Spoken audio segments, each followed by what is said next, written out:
Second question है what is the rate rate हमें बताना है of simple interest at which the sum of money become 3 times itself in 50 साल।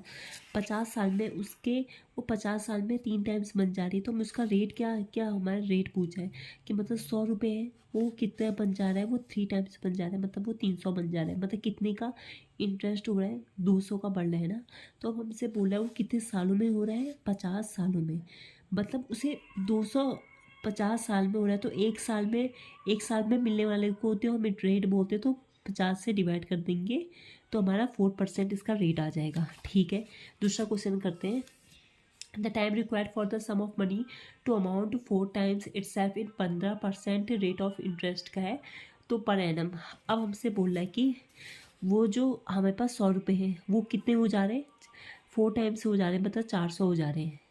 और कितने परसेंट के हिसाब से, मतलब बढ़ कितना रहा है, 300 बढ़ रहा है। और क्या बोलते हैं, एक साल में मतलब 100 रुपये थे, एक साल में 15 बढ़े, ऐसे 15 करके मल्टीपल आ रहे हैं ना। तो कितने मतलब 300 होने में कितना टाइम लग जाएगा, तो 300 से डिवाइड कर देंगे, ये हमारा 20 आपका वो आ जाएगा। ठीक है, अब इसके बाद हम दूसरा क्वेश्चन करते हैं।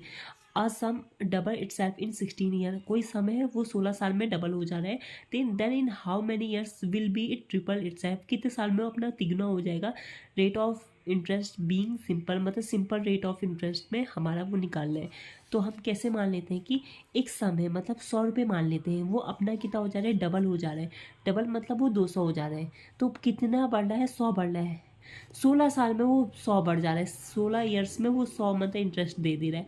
तो अब हमसे बोला है कि वही 100 जो 100 है वो अपना ट्रिपल हो जाए, मतलब 300 हो जाए। मतलब इस बार कितने का, 200 का वो हो रहा है। तो ये कितना अपने से दुगना ही तो टाइम लग रहा है, तो दुगना इसमें टाइम भी लग जाएगा। तो मतलब 16 टू 32, इसको 32 साल लग जाएंगे ये क्या बोलते हैं इस ये करने में, अपना मतलब वो ट्रिपल करने में। ठीक है, ये वाला भी हो गया। फिफ्थ वाला बोल देखते हैं अब हम। a sum amount double in 8 years by simple interest then the rate of simple interest per annum, हमसे ये पूछ रहा है। एक सम है वो अपना कितना हो जा रहा है, डबल हो जा रहा है 8 सालों में। माना अगर वो 100 है और वो कितना हो जा रहा है, 200 हो जा रहा है। मतलब वो बढ़ कितना रहा है, 100 का बढ़ रहा है। कितने सालों में, 8 सालों में बढ़ रहा है ना। मतलब 8 सालों में बढ़ रहा है। तो अब हमसे पूछ रहा है कि तो ये 8 सालों में 100 बढ़ जा रहा है, तो हमसे ये पूछ